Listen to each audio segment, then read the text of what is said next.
Bangladesh football federation Bafufe নির্বাচনের তফসিল ঘোষণা করেছেন প্রধান নির্বাচন কমিশনার মিসবাহ-উদ্দিন আহমেদ। ৯ অক্টোবর শুরু হবে মনোনয়ন বিলি। ২০ অক্টোবর প্রার্থিতা চূড়ান্তকরণ করা হবে। পূর্ব নির্ধারিত দিনক্ষণ অনুযায়ী আগামী ২৬ অক্টোবর হবে বাফুফের নির্বাচন। রাজধানীর হোটেল ইন্টারকন্টিনেন্টালে দুপুর ২টা থেকে সন্ধে ৬টা পর্যন্ত চলবে ভোট গ্রহণ।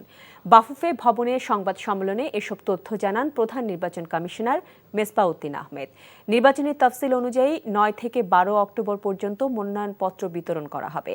মনোনয়নপত্র জমা দেওয়ার তারিখ ১৪ ও ১৫ অক্টোবর বেলা ১১টা থেকে বিকেল ৫টা পর্যন্ত। মনোনয়নপত্র বাছাই ১৬ অক্টোবর বিকেল ৩টা থেকে। আপত্তি দাখিল ১৭ অক্টোবর বেলা ১১টা থেকে বিকেল ৩টা পর্যন্ত। ২০ অক্টোবর চূড়ান্ত প্রার্থী তালিকা প্রকাশ ও ব্যালট নম্বর প্রদান করা হবে। বাফুফে নির্বাচন উপলক্ষে কোনো শোভাযাত্রা বা মিছিল এর আয়োজন করা যাবে না এবং কোনো মাইক ব্যবহার করা যাবে না। কোনো সমর্থক গোষ্ঠী অথবা অন্য কোনো ব্যানারে কোনো এক বা একাধিক প্রার্থীর পক্ষে প্রচারণা করা যাবে না। টাকা চুরির জন্য যদি আমার গলায় জুতার মালা পরাইতে হয়, তাহলে আমার শালীর সাথে প্রতারণা করার জন্য তোর ফাঁসি হবে। দুলা ভাই, আপনার তো ঘর জামাই বইলা একটা পরিচয় আছে, আমার তো তাও নাই।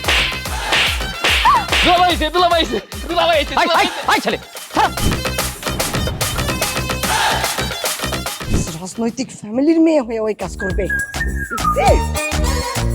যারে পাবো আরে পিটামু, রক্তের নেশায় ধরতে, রক্তের নেশায়, কাঁচা রক্তের নেশায় ধরতে। তোমার এই পলিটিক্স আমার বাম পকেটে থাকে। তোর বউরে ঝামেলা পাকাই। এই বেটাই, আমি তখন বিয়ে করিনি। দুইটার আমি গুলি করে মারু। মাসুদরা কোনোদিন ভালো হয় না।